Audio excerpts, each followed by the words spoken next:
Welcome. Today we're reading the chapter in the Earl's service of the novel Men of Iron. Now, sit tight and let's get into it. There are now and then times in the life of everyone when new and strange things occur with such rapidity that one has hardly time to catch one's breath between the happenings. It is as though the old were crumbling away, breaking in pieces to give place to the new that is soon to take its place. So it was with Miles Falworth about this time. The very next day after this interview in the bedchamber, word came to him that Sir James Lee wished to speak with him in the office. He found the lean, grizzled old knight alone, sitting at the heavy oaken table with a tankard of spiced ale at his elbow, and a dish of wafers and some fragments of cheese on a pewter platter before him. He pointed to his clerk's seat, a joint stool somewhat like a camp chair, but made of heavy oaken braces and with a seat of hogskin, and bade Miles be seated.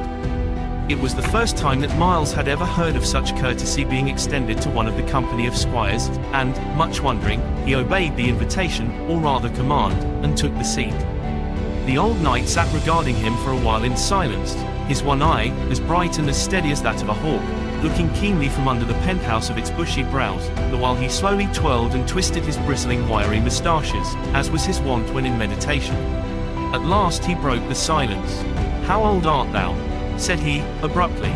"I be turned 17 last April," Miles answered, as he had the evening before to Lord Mackworth. "Humph," said Sir James, "thou be's a big of bone and frame for thine age. I would that thy heart were more that of a man likewise, and less that of a giddy, hare-brained boy, thinking continually of naught but mischief." Again he fell silent, and Miles sat quite still, wondering if it was on account of any special one of his latest escapades that he had been summoned to the office, the breaking of the window in the long hall by the stone he had flung at the rook, or the climbing of the south tower for the jackdaw's nest. "Thou hast a friend," said Sir James, suddenly breaking into his speculations, "of such a kind that few in this world possess. Almost ever since thou hast been here he hath been watching over thee. Canst thou guess of whom I speak?" "Haply it is Lord George Beaumont," said Miles. "He hath always been passing kind to me." "Nay," said Sir James, "it is not of him that I speak, though methinks he liketh thee weller now. Canst thou keep a secret, boy?" he asked, suddenly. "Yea," answered Miles. "And wilt thou do so in this case if I tell thee who it is that is thy best friend here?" "Yea, then it is my lord who is that friend, the Earl himself, but see that thou breathe not a word of it." Miles sat staring at the old knight in utter and profound amazement, and presently Sir James continued, "Yea, almost ever since thou hast come here my lord hath kept oversight upon all thy doings, upon all thy mad pranks and thy quarrels and thy fights, thy goings out and comings in. What thinkest thou of that, Miles Falworth?" Again the old knight stopped and regarded the lad, who sat silent, finding no words to answer. He seemed to find a grim pleasure in the youngster's bewilderment and wonder. Then a sudden thought came to Miles. "Sir," said he, "did my lord know that I went to the privy garden as I did?" "Nay," said Sir James, "of that he knew naught at first until thy father bade thy mother write and tell him." "My father!" ejaculated Miles. "Aye," said Sir James, twisting his moustaches more vigorously than ever. "So soon as thy father heard of that prank, he wrote straightway to my lord that he should put a stop to what might in time have bred mischief." "Sir," said Miles, in an almost breathless voice, "I know not how to believe all these things, or whether I be awake or a dreaming." "Thou be's it surely enough awake," answered the old man, "but there are other matters yet to be told. My lord thinketh, as others of us do, Lord George and myself, that it is now time for thee to put away thy boyish follies, and learn those things appertaining to manhood.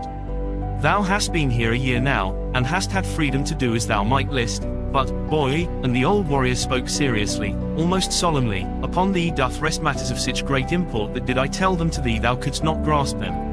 My lord deems that thou hast, mayhap, promise beyond the common of men. Nevertheless it remaineth yet to be seen, and he be right. It is yet to test whether that promise may be fulfilled.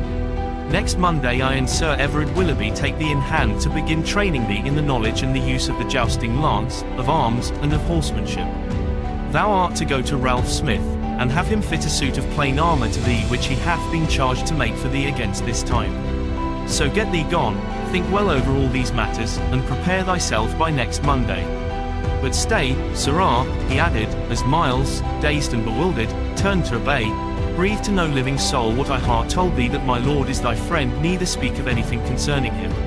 Such is his own heavy command laid upon thee." Then Miles turned again without a word to leave the room. But as he reached the door, Sir James stopped him a second time. "Stay," he called, "I had nigh missed telling thee somewhat else. My lord hath made thee a present this morning that thou wottest not of. It is," then he stopped for a few moments, perhaps to enjoy the full flavour of what he had to say, "it is a great Flemish horse of true breed and right mettle, a horse such as a knight of the noblest strain might be proud to call his own. Miles Falworth, thou wert born upon a lucky day." "Sir," cried Miles, and then stopped short. Then, "Sir," he cried again, "didst thou say it the horse was to be mine?" "Aye, it is to be thine. My very own, thy very own." How Miles Falworth left that place he never knew. He was like one in some strange, some wonderful dream. He walked upon air, and his heart was so full of joy and wonder and amazement that it thrilled almost to agony. Of course his first thought was of Gascoigne. How he ever found him he never could tell, but find him he did. "Come, Francis," he cried, "I have that to tell thee so marvellous that had it come upon me from paradise it could not be more strange." Then he dragged him away to their eyrie. It had been many a long day since they had been there, and to all his friend's speeches, to all his wondering questions, he answered never a word until they had climbed the stairs, and succumbed to their old haunt. Then he spoke. "Sit thee down, Francis," said he, "till I tell thee that which passeth wonder." As Gascoigne obeyed, he himself stood looking about him. "This is the last time I shall ever come hither," said he. And thereupon he poured out his heart to his listening friend in the murmuring solitude of the airy height. He did not speak of the Earl, but of the wonderful new life that had thus suddenly opened before him, with its golden future of limitless hopes, of dazzling possibilities, of heroic ambitions. He told everything, walking up and down the while, for he could not remain quiet, his cheeks glowing and his eyes sparkling. Gascoigne sat quite still, staring straight before him. He knew that his friend was ruffling eagle pinions for a flight in which he could never hope to follow, and somehow his heart ached, for he knew that this must be the beginning of the end of the dear, delightful friendship of the year past. Did you enjoy today's chapter of Men of Iron? Why not subscribe and ring the bell?